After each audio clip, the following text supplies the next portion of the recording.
Welcome. Thank you for joining us today.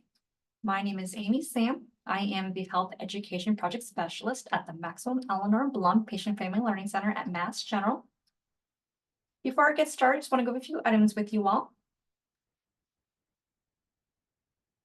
Please note that today's session is being recorded for educational purposes.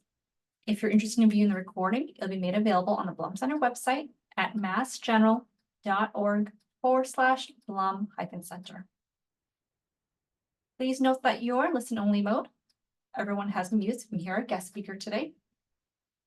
If you have any questions for our guest speaker, you may use the chat feature, which is located at the bottom of your screen. We'll have time for it in the end. Only Blum Center staff and our guest speaker will see your questions. Please do not share any personal medical information or questions in the chat. If you have a personal medical question, please ask your doctor. Lastly, at the end of today's session, you'll be directed to a brief survey, which we'd like to ask you to help us complete. Your feedback is important to us as we plan future programs. Okay, next, I would like to introduce you all today's guest speaker. Joining us today, we have Toby Raybould. Toby is the manager for the Mass General Trauma Injury Prevention and Outreach Program. This program applies evidence-based approaches to prevent injuries to children and adults and advocates for policies to improve the health and safety of our communities. In recognition of World Drowning Prevention Day, which is tomorrow, she joins us today to give a talk on drowning prevention and summer safety. So please join me in welcoming Toby. Thank you, Amy. I'm just going to share my screen.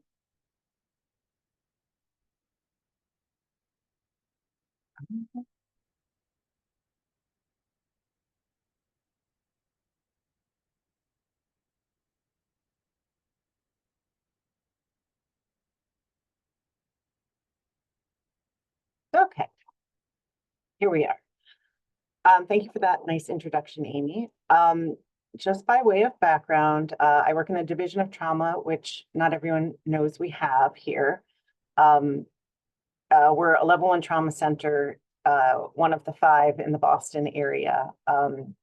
And we treat people with multi-system injuries, car crashes, falls, violence-related injuries. And as part of our program, we also do injury prevention.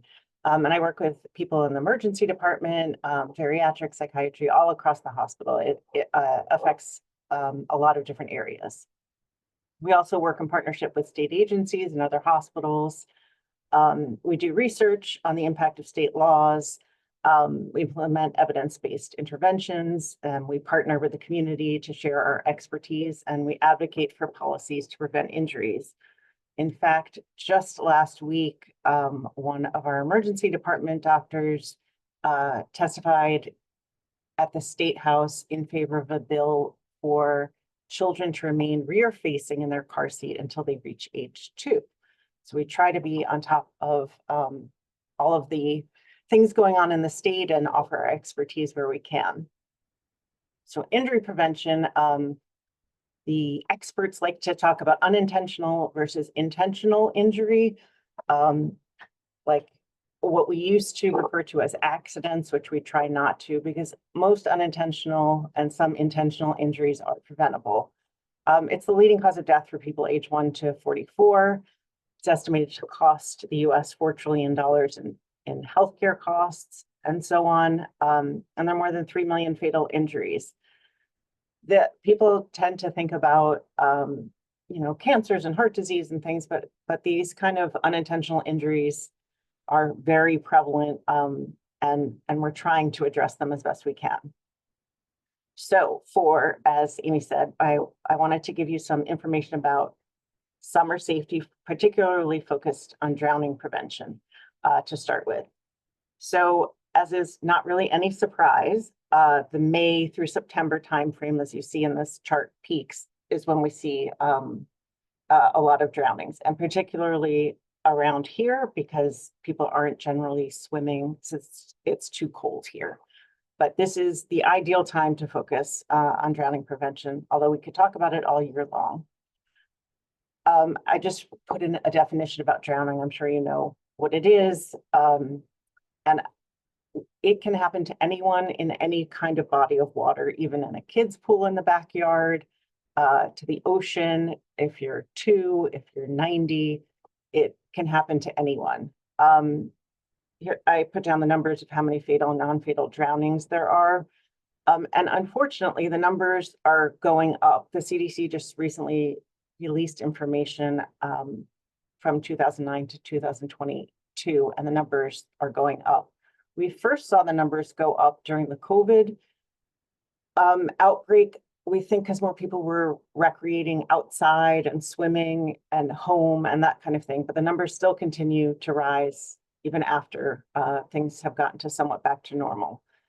So we often focus on the youngest ages with drowning prevention, since it's the #1 cause of death for ages 1 to 4, and the #2 for 5 to 14-year-olds, but it really does affect all ages. I wanted to just share with you that there are some disparities in who dies of drowning. Children, as I said, people over 65, American Indian or Alaska Native, Black people. It's a problem that needs to be addressed in particular communities, and it's also a concern that has to be addressed across all economic groups, all races. But these are, I just wanted to share with you, are the disparities that the CDC has highlighted. So in case you were thinking, well, that's not really a problem here in Massachusetts, I just did a quick Google search of drownings, and I know this is not all of them, from since Memorial Day weekend till now. And it happens, as I said, any age from 2 years to 71-year-old, and beaches, ponds, lakes, pools, town pools, backyard pools. This is why we're so concerned, and every year we see people coming to the hospital with a drowning death or with a near drowning. And this is just a sampling. I want to be clear that there are more, and there are people from Massachusetts who went on vacation somewhere who died drowning. So I just want to highlight how important it is to focus on this. So one of the key problems the CDC has identified is how few people in the United States have taken swimming lessons, any swim lessons, because that is the key to being safe in and around the water. So I just wanted you to have a look at this slide. So here are the tips that we recommend, not just us at MGH, but all of the medical community and the public health community. Never leave a child alone in or near the water, even for a few seconds. We have had parents here at MGH who said, I just turned around for a minute. I just went into the house for a second to get something. I just turned around to talk to someone else. And it's a silent killer. And the strong recommendation is that you are paying full attention to your child and they're within arm's reach of you at all times. You can tune out other distractions, and it's suggested to share supervision duties with other parents if you can, if there's other parents with you, so you can have a break. But there's not floaties, not water wings, none of those things prevent drownings. You have to be physically there with small children. As I mentioned, adults and children learning to swim is the #1 recommended thing that you can do to become safer in the water and near the water. So I think Amy's going to put these in the chat, but the city of Boston has links to free swim lessons in the city of Boston if you happen to be a Boston resident. And then the Massachusetts Department of Conservation and Recreation, DCR, also has free swim lessons around the state, and you can click on these links.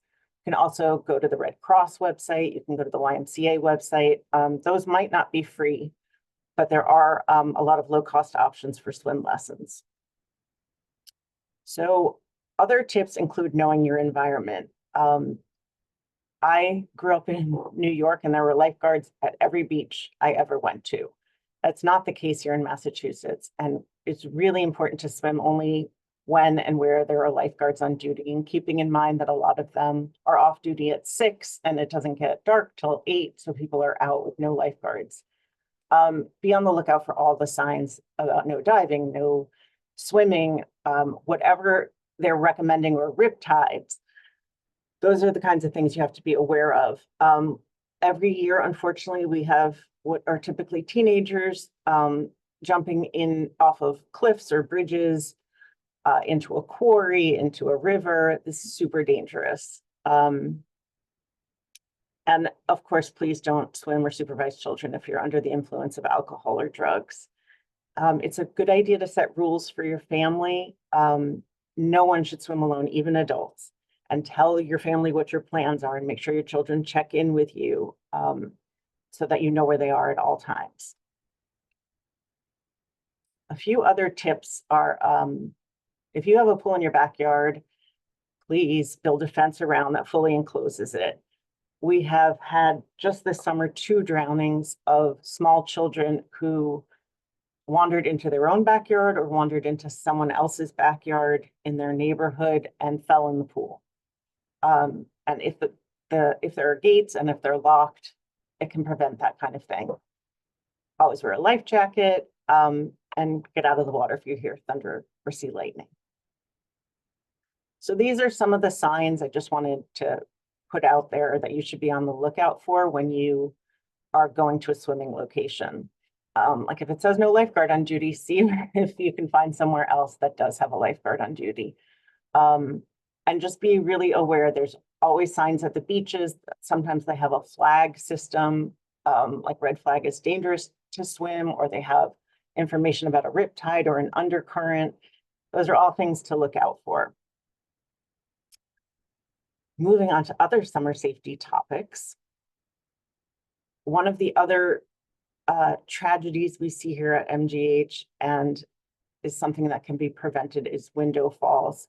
In the same season as drowning prevention, people open their windows in the late spring, and if there are not a guard or so up here, there's a picture of a window guard.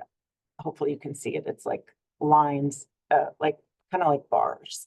And then there are things like this down here that go in the window, so they only are allowed to open like a couple of inches.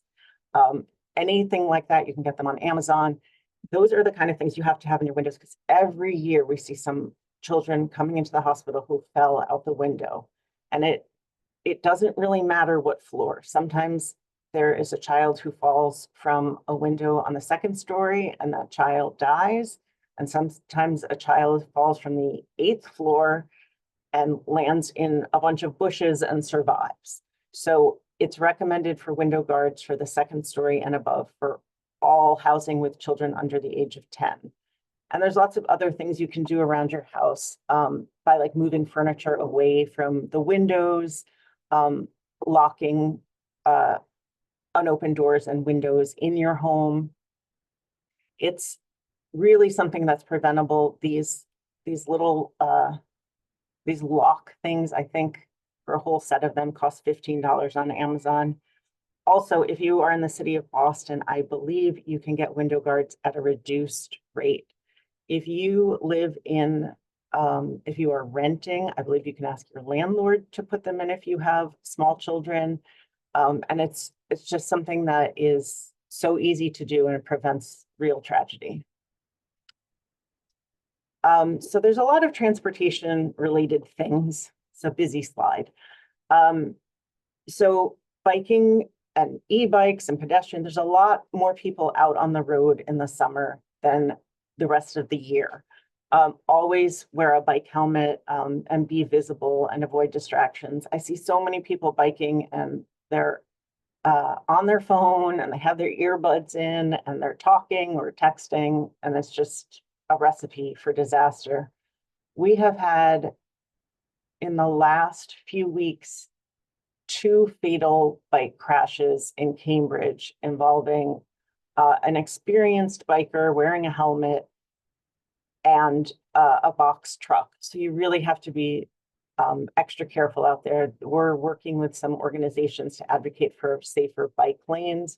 But at some point, we're all bikers, pedestrians, and drivers. So just to be aware of each other is super important. We are just starting to do some outreach on e-bikes and e-scooters. There is so much misinformation out there. I did not know until I started looking into it that you are not allowed to ride an e-bike or an e-scooter unless you're 16 or older in Massachusetts. And I know that you can buy online e-bikes and e-scooters for as young as age 3. So that's not legal, nor is it safe. And there's been a lot of talk about a variety of problems with e-bikes, from fire safety to delivery drivers driving the wrong way down one-way streets on their e-bikes or e-scooters delivering food, that kind of thing. We've had people come into the hospital where the parent and the child are injured because they were both riding on an e-scooter together, which is also not recommended.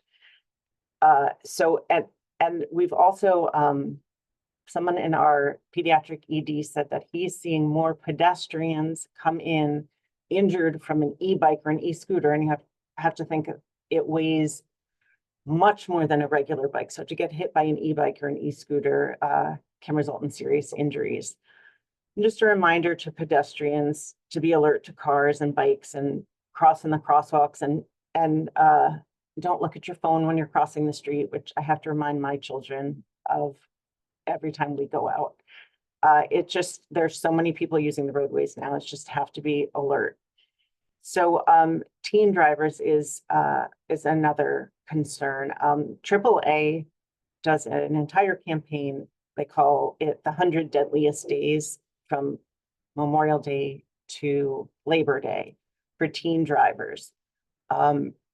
It's because they're out on the road more than they were during the school year. It is because they sometimes have friends in the car. It's because they're distracted. It's because they're new drivers and don't have the experience. There are specific laws in Massachusetts, as in every state, about 16, 17-year-old drivers and what they can do. They can't drive after a certain time at night, and they can't drive with friends in their car, to ease their transition into full driving privileges.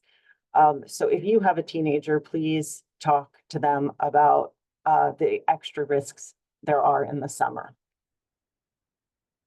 A few other topics on keeping you safe this summer. Don't forget to not leave your children or pets in the car.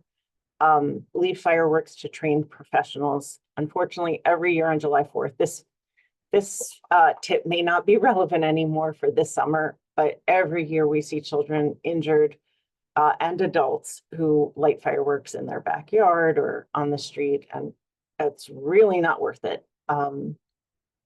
Really try to leave that to the professionals and go see your local town fireworks display. All the things that you do in the kitchen to keep your kids and your family safe, turning pans inside and keeping kids away from the oven. Remember to keep those in mind when you're doing outdoor grilling and that sort of thing. And I just thought I'd throw in, for good measure, hydrate, sunscreen, and use insect repellent. Even though those aren't injury prevention, those are important things to keep in mind for the summer. And that is all I have. I'm happy to take questions.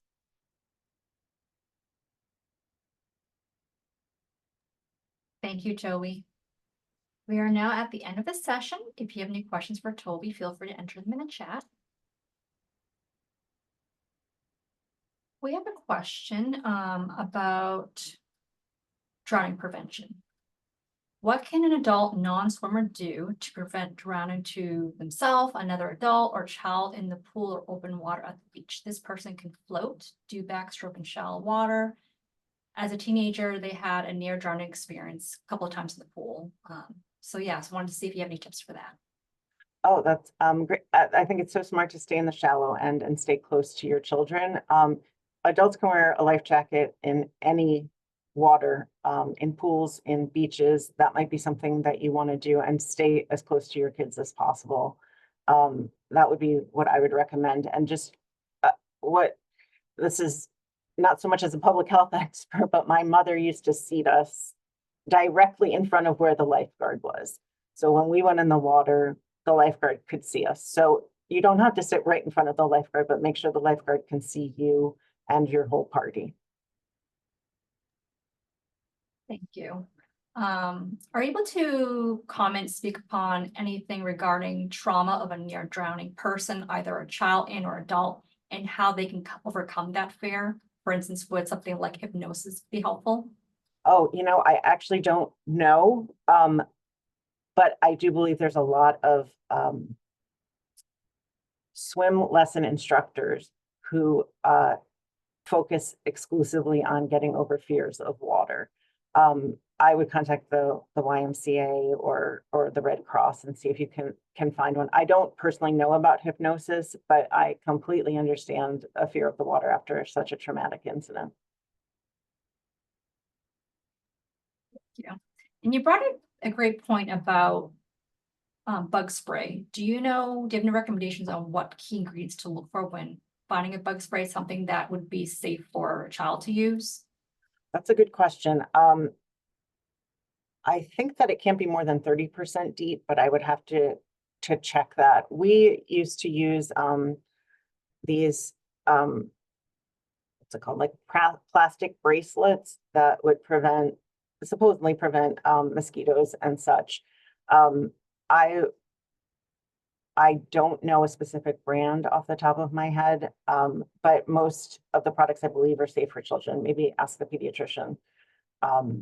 I don't want to recommend one that's not safe for them. But also think about putting it on their clothes and on their body. You don't just have to put it on their skin, but if they're wearing shorts or long pants and a shirt or a sweatshirt, you can put the insect repellent on over that.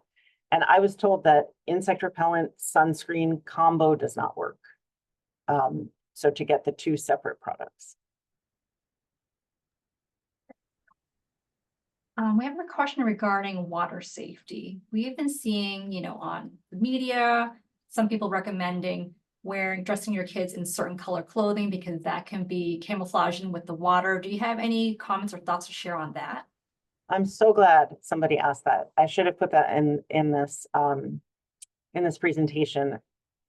Absolutely bright colors for your children. I've seen photographs, you can look online, children in a pool wearing a blue bathing suit, and you can literally not see them. They just completely blend in with the water. So as brightly colored as you or your children can find and wear is the best. Some people put their kids in the same color so they can identify their kids quickly in the pool. But anything that will help you keep track of them and see them in the water. It's a very good point to please wear bright colors. Thank you. And you had provided some wonderful resources regarding, swim safety, swim lessons, windows, fall prevention. I had entered them in the chat, but for anyone who's interested in receiving those links, feel free to email the Blum Center email. I'm going to enter that in the chat right now at pflc@partners.org, and we'd be happy to share that with you as well.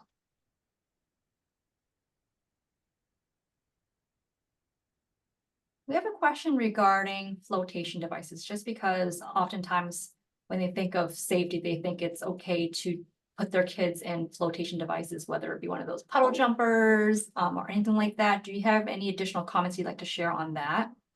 Yeah, none of them are approved as a life-saving product.